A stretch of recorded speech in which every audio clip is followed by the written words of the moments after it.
Hello, and welcome back to another episode with Ref King. Yeah, bringing you some massage and fitness education. Of course, I'm the owner of Living Kinetics Mobile Bodywork, Healing Massage Wellness Studio, and the Royal Academy of Fitness. So let's get into our next topic of discussion.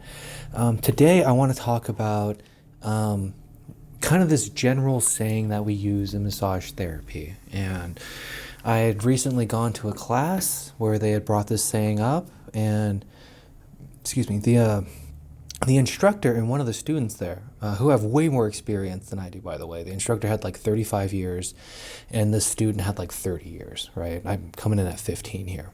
They had brought up the expression that we use, hurts so good, right? And if you've ever gotten a deep massage before, you've probably heard this, you've probably used it yourself, right? To hurt so good, as in it hurts, but it also feels really good, right? And they had a really big problem with this. They were saying that they don't like it to be used. What they would rather use is the phrase, it's a productive hurt, right? Like you feel like you're getting something done.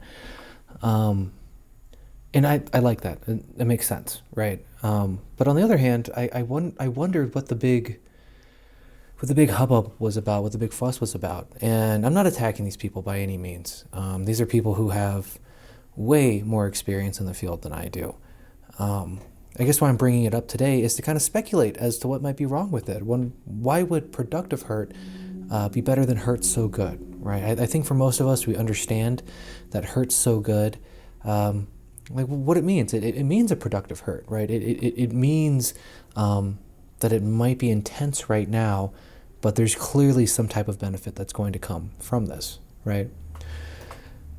I speculate that it's an issue because there is definitely a group of clients, right? I should say a populace that try to bring as much intensity to the table as possible, right? They want you to push your elbow through them so you can get those back muscles flattened out, right? And don't get me wrong. I mean, Rolfing, structural integration, these deep tissue type of styles, active release technique can get, super intense as well. They can really, really help. They can be a huge benefit to the body. But what I think happens sometimes is we forget the good part and just focus on the hurts part, right? And I've definitely had clients like this before who, you start one of your techniques and they tense up really hard, and you ask them how they're doing, and they're like, it's good. I'm good. I'm fine. Right. And don't get me wrong. Sometimes intensity is needed, right? Sometimes that yang energy needs to be there. But I think there's a lot of data out there to suggest that there is a perfect pressure for massage. And it kind of rides the cusp of that intensity, right? It doesn't go all in on it. Doesn't try to push through it. But it kind of flirts with it a little bit, right? And I could see how using productive versus hurt so good, productive hurt versus hurt so good, could be better just because you're reminding the client that they should be productive, right? You should feel like you're getting something out of it with each technique. Not necessarily if it hurts, it must be working, right? And I run into this with some people. And again, yeah, sometimes it's going to have to get a little intense for sure. But I think a lot of us can get the whole no pain, no gain mentality in our head. And when it comes to fitness, sure, I could make an argument that if you're not feeling the intensity as you're working out, you could push yourself a little harder. But when it comes to massage, even fitness, there's a certain point that I'm in right now with my shoulders. I don't think I've talked about this too much, but particularly my right shoulder. About a month ago, I injured it. So it does not help me to put, 200 pounds on a barbell and try to press it, right? Try to bench press it. What is helping me right now, though, is shield casts, gamma casts, heavy shoulder rotations. I shouldn't say heavy. No. Just a large amount of shoulder rotation. And it's all kept relatively light. I'm working with 2.5 to 5 pounds right now with a lot of my exercises. And I know that sounds like too light, right? And for some of it, it is. But when you start looking at shield casts, gamma casts, where it's on a pole, right? And it's at the end of it, that weight adds up fast when you're adding leverage into it. But again, it would not be of any service to me to throw a bunch of weight and try to press it with his shoulder right now. No. So, I mean, an argument can be made, but what I'm really trying to get at here is when it comes to massage therapy, it should be what you can handle in that moment, right? If it's too intense, you're still leaving gains on the table, right? Like don't think to yourself because you got really beat up in that massage, you must be doing better, right? Maybe, possibly. I'd say for postural alignment stuff, yeah, there's a lot of folks that I know who get their butts handed to them, and it's really good at the end, for sure. But I'd really like to talk about something like, okay, so if you're trying to get some tissue to release, you're trying to get the nervous system to tell that muscle to let go so we can regain alignment, right? So we can regain balance and posture in the body. This is really big with the back, right? The back will seize up and it'll grab hold of the spine. I mean, it's already attached to the spine, don't get me wrong, but the visual I'm trying to put forward here is that it'll tense up around the spine to protect it, right? Like it's grabbing it. This is a positive thing, right? If your body senses your spine is unstable, it'll make it stable. Because if it's not stable, you could have serious damage done, right? And not just like my back hurts, I can't walk right now, but my back hurts and I can't walk maybe ever, right? So like your spine should be protected at all costs, absolutely. But what I see a lot of massage therapists do is they want to like just absolutely hammer on those back muscles to get them to relax and release because that's where the pain is at, right? Now that makes sense on paper, right? Thing is tensed up, make it less tense, pain will go away. But what we need to do, especially in a situation like this, is we need to make the spine feel safe. And then the muscles will feel safe, and then they'll let go, right? And what you'll notice is a lot of the times when the back spazzes, the legs get really tight too, right? So I discovered early on in my career as I was working with my dad, who's got herniated discs in his low back, that working the low back over and over wasn't going to make it release, right? It wasn't going to make the low back feel safe. Sure, I was going to bring, some localized blood flow there, maybe give the impression that things were being lengthened by, giving some deep gliding strokes, maybe even non-gliding. But it seemed as though when I would work on the legs and get the legs to relax, that would have an upward effect up the body.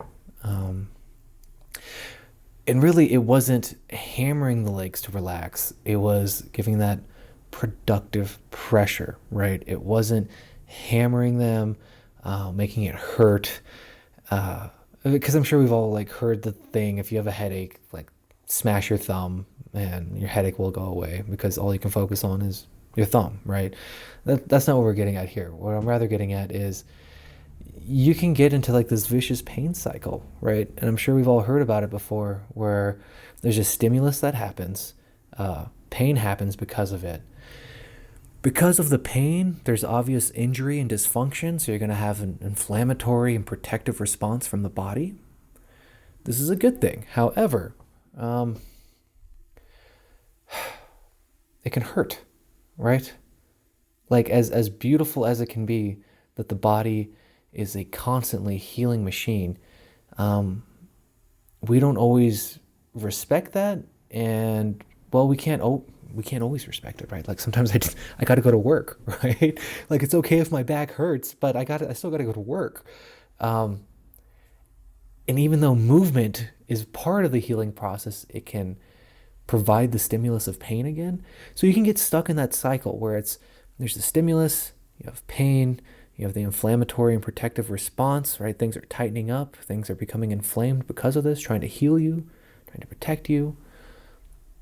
But it hurts, so then it just starts all over again, right? And you can kind of get stuck in this cycle. I don't necessarily think massage therapy is there to beat you out of that cycle. I think it's there to guide you out of it, right? And I think that's what this instructor and the student were getting caught up in, was the fact that we think we think that maybe we've been providing too much of that impression that you need to get the snot beat out of you to feel better as you're on the table. And of course, that's not the case, right? Sometimes, but uh, I'm getting off topic here. My girlfriend was recently giving me some feedback on these videos and says I ramble a bit too much. And I would agree. I can really just go on and on about massage therapy. But at the same time, I like to think that's why these videos are what they are, because I've been involved with this for so long. I live and breathe this work. And, well, I got a lot to say. I've been an instructor, or was an instructor, for a number of years. I've been doing this for about 15. I'm getting back into instructing with my CE classes. And if you're still here, you must not mind the rambling. So I appreciate that. Thank you. And I don't mind the rambling either. Honestly, all this needs to be said. The world is a better place because I just spent over 10 minutes talking about hurts so good versus productive pressure. And I'm not even done yet, honestly. One more thing I want to say about that. As you're in massage, so this is more for massage therapists here. As you're in massage school, they're going to give you a way to describe pressure to your client and to each other so you can practice and be able to vocalize what you're feeling and if there needs to be more or less. I think these are great scales for beginners. I think these are fantastic scales for people who are starting off. Or I should say it can be, right? I think what gets lost in translation is everyone wants their own system, right? Like when I was going to school, it was 7.5 out of 10. That was the perfect pressure. And it was subjective, right? It was subjective to your client. So they would have to tell you, it's not quite a 7, not quite an 8, right? They're trying to say like that perfect hurts so good was right in the middle of 7 and 8, right? Where 8 was going to be a little too much pressure. 7 wasn't quite getting out of it. 7.5, ooh, that's where you want to be at. Other schools have used 1 through 5 instead, where 3 is your perfect pressure. This to me makes so much more sense. I mean, there's all sorts of different numbers and all sorts of different ways to quantify this and calculate it. But for me, when I took Whitney Lowe's class and he was breaking down pressure in terms of 1 through 5, right? 1 being very light touch, 5 being way too much, you're going to hurt somebody. 4 is an intense pressure, 2 is light to moderate, but 3 is going to be that perfect pressure. And I like that just because it's simple, right? We're not going to get too caught up in 7 versus 7.5. There were so many finals that I graded where they ask you on what the perfect pressure is, and some people just forgot, right, that it's 7.5 and not 7, even though 7 makes so much sense, doesn't it? Like, I don't know, but I guess what I'm saying is this: the more you advance in your career, the less you're going to rely on these numbers anyways. I mean, I never talk to my clients in terms of numbers.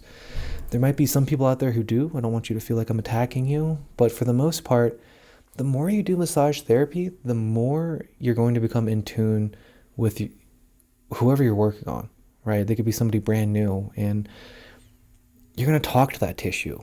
You're going to press into it, and you're going to feel it either invite you in or press back. And it's a dance. It's a conversation. It's not, give me 22.3 pounds of pressure. Oh, that's perfect. Like even just going along the back, my low back can take way different pressure than my mid back, right? So I think as a massage therapist, if you're watching this right now, it all comes down to how you're going to interact with your client, how you're going to communicate.